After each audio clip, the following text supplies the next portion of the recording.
Hello friends, this is my first video of my YouTube channel और ये एक educational channel है। तो आज मैं अपनी पहली वीडियो अपलोड कर रहा हूँ एक क्लास 10th की केमिस्ट्री के चैप्टर 1 के साथ, जिसका कि नाम है केमिकल रिएक्शन एंड इक्वेशन। तो ये केमिकल रिएक्शन एंड इक्वेशन इस चैप्टर के बारे में हम थोड़ा ब्रीफली जानेंगे, ठीक है। तो चलिए स्टार्ट करते हैं हम वीडियो। तो चलिए फ्रेंड्स, हम अपनी वीडियो स्टार्ट करते हैं। तो जैसे मैंने बात करी थी, क्लास 10th का चैप्टर 1 है केमिस्ट्री का, केमिकल रिएक्शन एंड इक्वेशन। तो अभी मैं उसका पहला टॉपिक कवर कर रहा हूँ, केमिकल रिएक्शन। तो पहले टॉपिक है हमारा केमिकल रिएक्शन। तो केमिकल रिएक्शन के बारे में हम थोड़ा बात करते हैं, उसकी डेफिनेशन क्या एग्जैक्टली। तो हम इसकी डेफिनेशन के बारे में बताते हैं कि जैसे कि मैंने यहाँ पे लिख रखा है कि व्हेन टू और मोर सब्सटेंसेस, जब दो या दो से ज़्यादा सब्सटेंसेस रिएक्ट करते हैं एक नया सब्सटेंस बनाने के लिए, तो उसको केमिकल रिएक्शन कहते हैं, ठीक है। तो अब जो कोई भी दो सब्सटेंस हो सकते हैं, शुरुआत में दो या दो से ज़्यादा भी हो सकते हैं, और वो एक नया सब्सटेंस बना रहे हैं। अब वो नया सब्सटेंस ज़रूरी नहीं है कि एक ही सब्सटेंस बने, वो दो भी बन सकते हैं, तीन भी बन सकते हैं, कितने भी बन सकते हैं, है ना। तो अब क्या कहेंगे कि इसमें जो हमने पुराने सब्सटेंसेस लिए, उन सब्सटेंसेस को हम एक पर्टिकुलर नाम दे देंगे, जिनका नाम यहाँ पे मैंने रिएक्टेंट लिख रखा है, ठीक है। और जो हमारा नया सब्सटेंस है, जो हमारा जो नया सब्सटेंस है जो बनेगा रिएक्शन के बाद, उसको हम यहाँ पर लिख देते हैं प्रोडक्ट।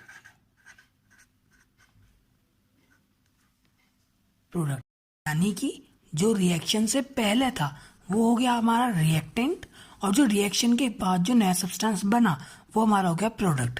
तो चलिए, अब केमिकल रिएक्शन खत्म हो गया। अब इसके साथ में ही एक टॉपिक और आता है कि केमिकल चेंज क्या होता है।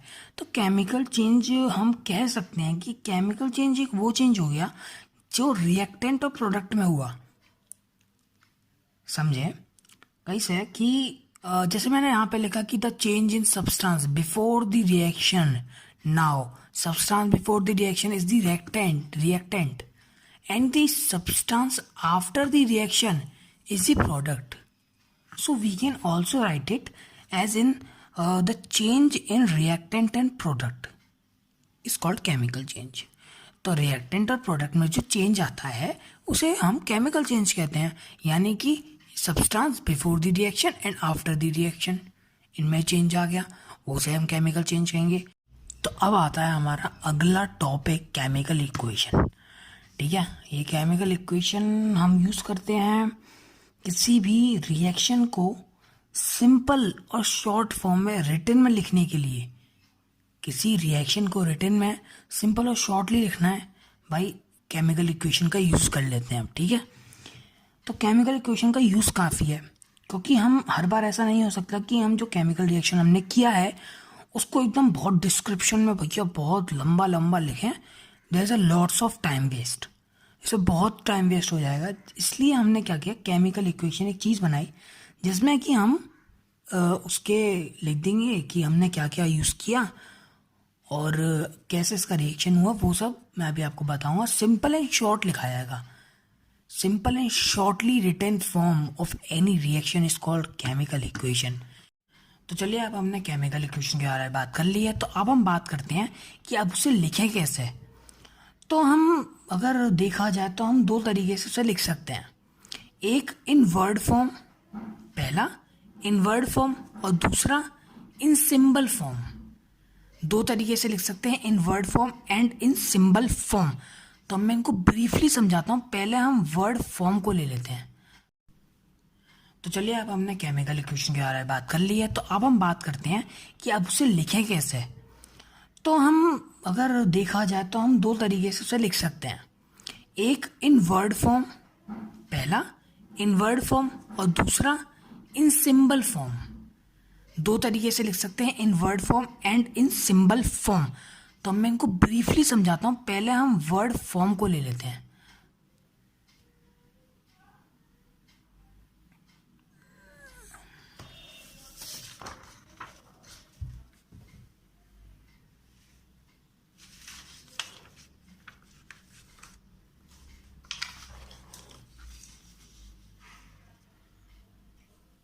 अब in word form, by word form या बाय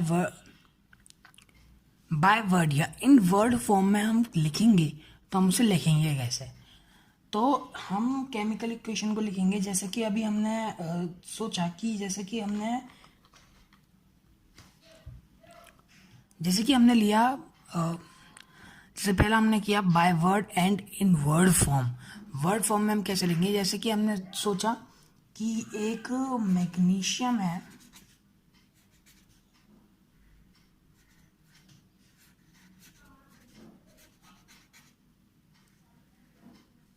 मैग्नीशियम को हमने रिएक्ट करवाया, reacts with oxygen to form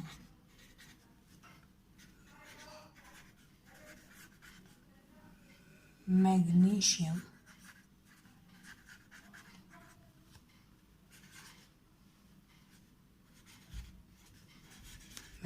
oxide. यानी कि हमने क्या किया कि मैग्नीशियम लिया, मैग्नीशियम को हमने रिएक्ट कराया, किसके साथ? रिएक्ट्स विद ऑक्सीजन, ऑक्सीजन यानी कि oxygen gas, to form magnesium oxide. यानी कि हमने मैग्नीशियम का कोई सब्सटेंस लिया, मैग्नीशियम एक सब्सटेंस लिया, एक एलिमेंट लिया, उसको हमने एक ऑक्सीजन एलिमेंट के साथ रिएक्ट कराया, जो कि एक गैस है ऑक्सीजन।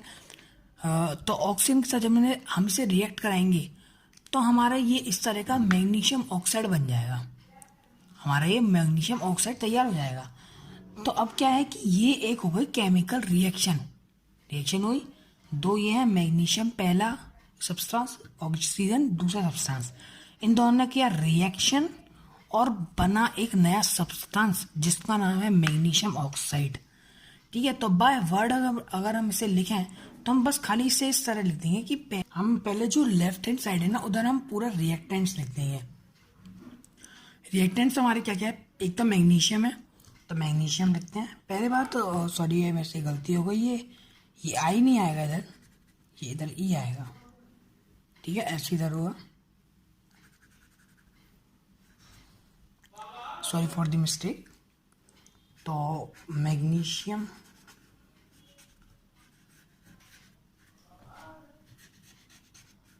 प्लस ऑक्सीजन, ये हो गया दूसरा सब्सटेंस। फिर अच्छा, हम जब रिएक्टेंट या प्रोडक्ट जो बने उनके बीच में हम हमेशा प्लस का साइन यूज़ करते हैं, ताकि बताने के लिए कि ये दोनों साथ में बने हैं और ताकि ये दोनों मिक्स ना हो जाए, मिल ना जाए, इसलिए हम प्लस का यूज़ करते हैं। ठीक है, तो मैग्नीशियम प्लस ऑक्सीजन, फिर हम एक एरो बनाते हैं जो कहाँ पॉइंट कर रहा होता है? राइट हैंड साइड को पॉइंट कर रहा होता है। ये मेरी इधर जगह नहीं थी तो इसलिए मैंने इसे नीचे बना दिया, लेकिन अगर हम इधर बनाते तो इसे कुछ इस तरह से बनाते। ठीक है, तो इस तरह से कुछ बन जाता है ये। तो ये लेफ्ट से राइट की ओर पॉइंट कर रहा होता है और राइट हैंड साइड में हमारा आता है प्रोडक्ट, जो हमारा प्रोडक्ट बना है वो आता है। तो यानी कि मैग्नीशियम ऑक्साइड, मैग्नीशियम ऑक्साइड बन गया। ठीक है, तो ये हमारा by word in word form में लिख गया। क्या है कि इसमें हमने कोई सिंबल नहीं इस्तेमाल किया, कुछ नहीं इस्तेमाल किया, बस खाली हमने इसका वर्ड लिख दिया कि मैग्नीशियम हमने इस्तेमाल किया।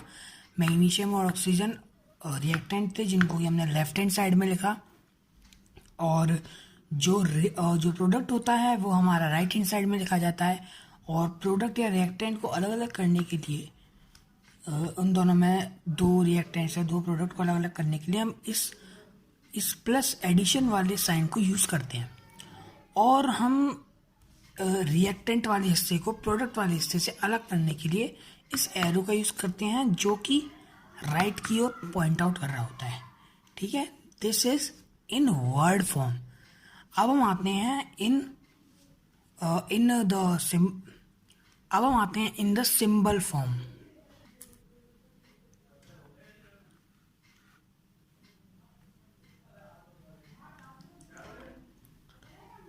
अब आते हैं हम इन सिंबल फॉर्म में। तो इन सिंबल फॉर्म में भी हमें कुछ नहीं करना, मतलब कुछ एक्स्ट्रा नहीं समझना है इसमें। जो हमारा इन वर्ड फॉर्म में करा था ना हमने, कि जैसे रिएक्टेंट को इधर साइड ना, वो सब सेम है। बस एक चीज़ का अंतर आया था कि इधर हमने इसका इस्तेमाल किया था वर्ड का, लेकिन इसमें हम इन सब के सिंबलों का इस्तेमाल करेंगे। जैसे कि अगर हम देखें कि मैग्नीशियम का जो सिंबल होता है, मैग्नीशियम एक एलिमेंट है जिसका कि सिंबल होता है Mg, ठीक है। तो अब क्या हो गया, ये इसका क्या हो गया, सिंबल हो गया। मैग्नीशियम का Mg इसका सिंबल हो गया।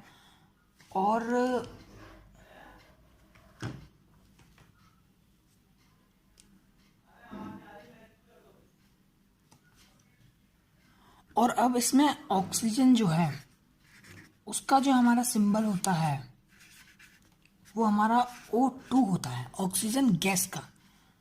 ऑक्सीजन गैस होगी तो उसका O2 होगा, ठीक है। अब जो ये तो हमारे रिएक्टेंट का हमने सिंबल रख दिया। अब देखते हैं हमारे जो प्रोडक्ट जो बना है उसका सिंबल कैसा होगा। उसका सिंबल इस तरह होगा, जो मैग्नीशियम ऑक्साइड है,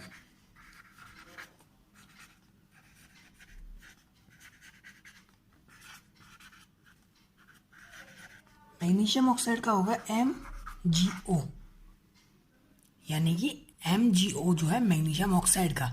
अब इसमें हमें क्या करना है कि जो वर्ड में जो हमने देखा था ना, magnesium plus oxygen plus then arrow के बाद मैग्नीशियम ऑक्साइड, तो इसी को हमें इस फॉर्म में लिख देंगे। कैसे कि मैग्नीशियम की जगह Mg इस्तेमाल करेंगे और O2 की जगह हम ऑक्सीजन की जगह हम O2 इस्तेमाल करेंगे और मैग्नीशियम ऑक्साइड की जगह हम MgO इस्तेमाल करेंगे, ठीक है। तो अब इसको इस्तेमाल करते हैं।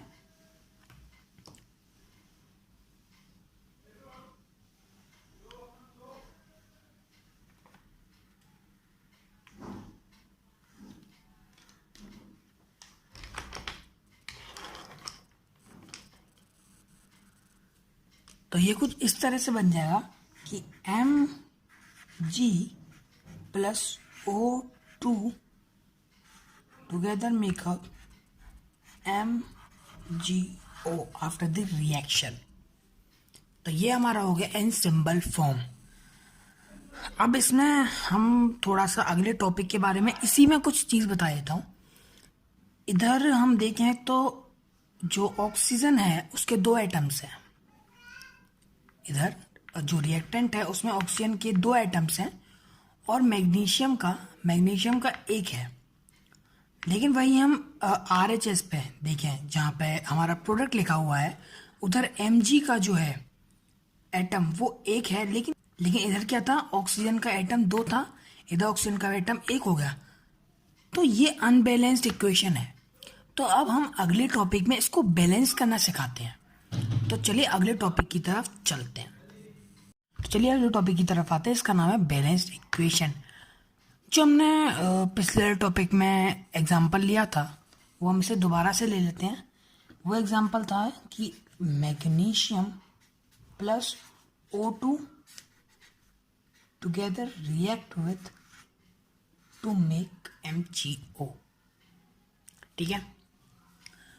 तो नाउ अब Mg का एक एटम है, रिएक्टेंट में Mg का एक एटम है, प्रोडक्ट बना उसमें भी Mg एलिमेंट जो है, जो ये कंपाउंड बना है MgO, इसमें जो एक एलिमेंट है Mg उसका भी एटम एक ही है।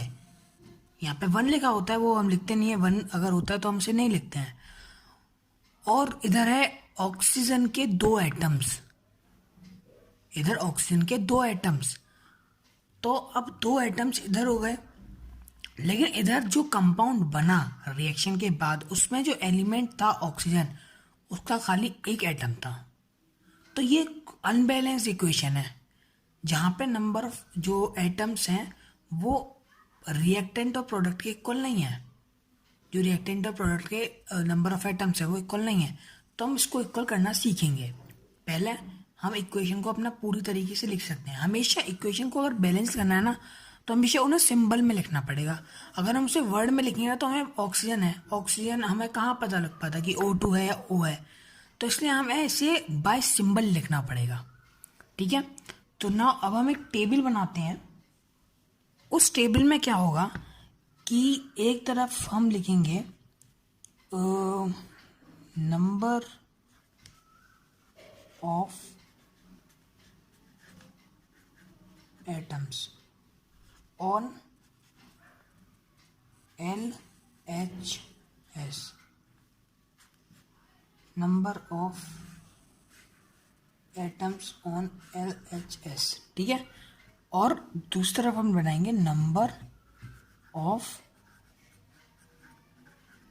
Atoms, number of atoms on RHS, ठीक है, LHS एंड RHS। तो अब हम बात करते हैं इसकी। तो अब हम पहले से लिखते हैं कि हमारे एलिमेंट क्या क्या हैं जिनको हमने रिएक्ट कराया है। Mg एंड मैंने इसे O2 लिखा है, लेकिन आप चाहें तो इसे पूरा पूरा नाम लिख सकते हैं, मैग्नीशियम एंड ऑक्सीजन। नाउ अब जो हमारी मेन चीज थी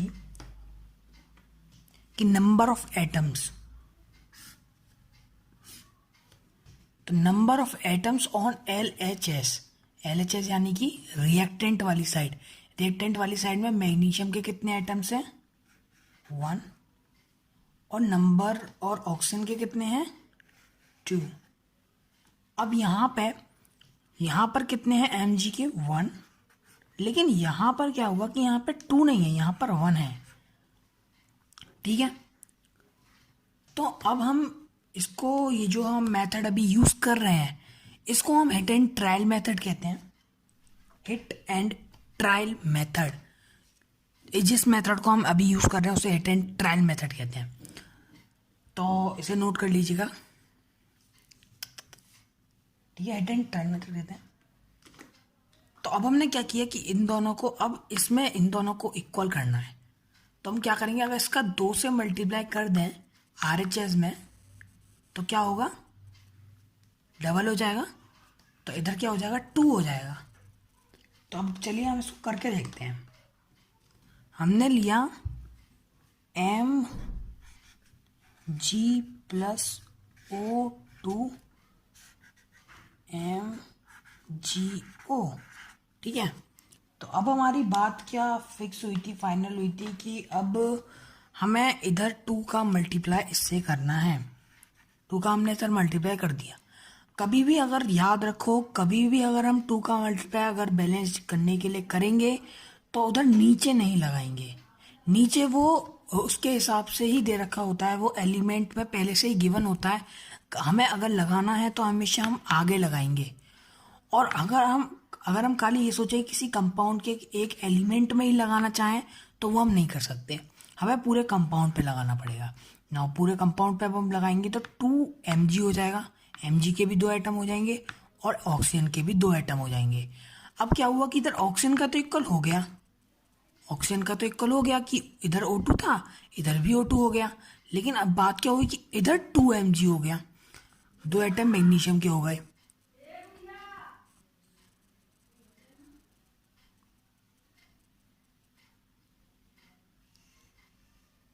इधर तो 2 एटम्स मैग्नीशियम के हो गए, लेकिन इधर एक ही एटम रह गया मैग्नीशियम का। तो अब हम क्या करेंगे कि 2 का मल्टीप्लाई मैग्नीशियम से कर देंगे। अब देखते हैं क्या होता है। O2, इधर भी O2 हो गया, 2 एटम ऑक्सीजन के, इधर भी 2 एटम गिवन थे, इधर हमने कर दिए। और इधर हमारे 2 Mg हमने कर लिया था 2 एटम मैग्नीशियम के, और इधर भी हमने 2 एटम मैग्नीशियम के, यानी कि इधर वाले एटम्स इस वाले एटम्स इक्वल हो गए। इधर पर्टिकुलर एलिमेंट के एटम इधर एक कंपाउंड के पर्टिकुलर एलिमेंट के एटम से इक्वल हो गए। तो अब ये इक्वेशन जो है, अब ये बैलेंस्ड इक्वेशन कही जाएगी, ठीक है। और ये जो थी हमारी Mg + O2 then make up after the reaction MgO बन जाएगा। तो ये हमारी अनबैलेंस्ड इक्वेशन थी। तो यही हमारा था बैलेंस्ड इक्वेशन का, यही हमारा था हिट एंड ट्रायल मेथड।